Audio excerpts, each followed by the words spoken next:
Löwenskiöldska ringen av Selma Lagerlöf, del 9. Malvina och generalen. 1788 började den 21 år gamla Malvina Spak arbeta på Hedeby. Hon skulle ta hand om hushållet och eftersom hon kom från en fattig familj var hon mån om att göra ett fantastiskt bra jobb. Samma dag som hon kom blev hon kallad till fru Löwenskiöld. Fröken Spak ska veta att det spökar här på Hedeby. Ibland kan du möta en stor kar med rock och stövlar. Han vill inget ont, men jag vill bara berätta det, så du inte blir rädd. Malvina Spak var en driftig och stark ung kvinna, men hon hade aldrig tagit plats på Hedeby om hon hade vetat att det spökade där. Hon var mycket rädd för spöken, men hon visste bättre än att säga upp sig från en bra tjänst. Vi vet inte vad mannen gör här. Mina döttrar tycker att han liknar generalen som är på tavlan där. Han var min mans farfar. Därför har vi gett spöket namnet generalen. Malvina blev mycket omtyckt av alla, men varje dag var det någon som ställde frågan: har fröken Spak sett generalen än? Det dröjde en månad innan Malvina fick syn på generalen. Hon hade varit uppe på vinden och på väg ner i trappan hade hon mött en kar som var på väg upp. När hon vände sig om och skulle fråga vilket ärende han hade uppe på vinden var han försvunnen.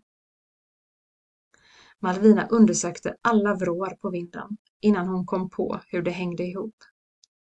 Åh, vilket nöt jag är, utbrast hon. Karn hade ju haft blå rock och stövlar. Det var naturligtvis generalen. Blev fröken Spak rädd? Frågade de andra när hon berättade. Det kunde Malvina inte neka till. Sen dess var det som att generalen försökte hjälpa Malvina.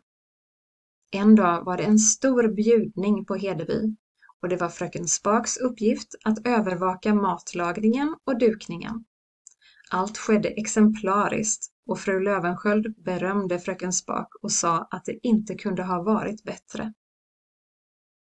Men när Malvina skulle lämna tillbaka kökssilvret till frun fattades en matsked och en tesked. Det kunde inte hända något värre i ett hus på den tiden än att något av silvret saknades. Ingen gjorde något annat än att söka efter besticken. Malvina var förtvivlad och säker på att hon skulle bli uppsagd om hon inte sa upp sig själv. Hon stod i köket och grät så att tårarna sprutade när hon fick en känsla av att hon skulle vända sig om. Där stod generalen i sin blå rock. Han pekade på en hylla som satt så högt upp att ingen tänkte på att lägga något där. Generalen försvann och Malvina tog stegen i skafferiet och klättrade upp. Mycket riktigt låg skedarna där, inrullade i en trasa. Det hade varit så stressigt under festen att någon säkert slängt undan trasan och råkat få med skedarna. Malvina bar in skedarna till fru Löwenskiöld och återfick allas förtroende. Unge Adrian kom hem från sina studier i Uppsala och hörde talas om hur generalen hade hjälpt fröken Spak. Adrian blev nyfiken på fröken och hittade alla ursäkter för att söka upp henne. Han älskade att prata med henne om övernaturliga ting. Men helst av allt ville han tala om generalen. Adrian kände att han ville hjälpa generalen att få ro. Malvina uttryckte sina tankar och menade att det fanns något i huset som generalen letade efter. Adrian blev något blek. Men kära du, om det fanns något sånt så skulle vi självklart gärna ge det till honom. Malvina tittade på Adrian. Hon visste att han bara sökte upp henne för att tala om spöken. Men hon tyckte att han var så älskvärd och så vacker. Ja, mer än vacker. Hans röst och hans leende var obeskrivliga. En dag när Malvina var på väg hem från kyrkan gick hon förbi en kvinna som gick långsamt. Malvina var alltid vänlig, så hon stannade för att ge kvinnan en hjälpande hand över ett staket. Kvinnan hade gulvit hy och var nog inte mer än 50 år, gissade hon. Är du inte hushållerska på Hedeby? Frågade kvinnan. Jo, det stämmer, sa Malvina. Trivs du där? Varför skulle man inte trivas där, undrade Malvina. Det sägs att det spökar där, sa kvinnan. Man ska inte tro allt folk säger, sa Malvina. Nej, det är sant, sa kvinnan. Det blev tyst en stund.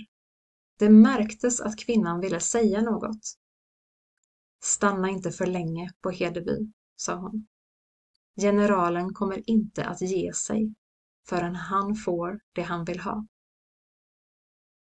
Vad är det han vill ha? Frågade Malvina. Vet ni vad det är han vill ha?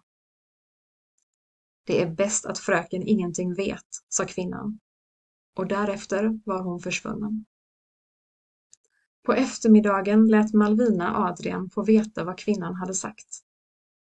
Det måste ha varit Marit Eriksdotter från Olsbyn, sa Adrian. Det är första gången som hon har sagt ett vänligt ord till någon här på Hedeby på 30 år. Förutom den gången hon lagade min mössa. Men vet hon vad generalen letar efter? Hon vet, sa Adrian. Och jag ska hjälpa den stackars generalen att få det han vill ha. Undrar bara varför han aldrig visar sig för mig.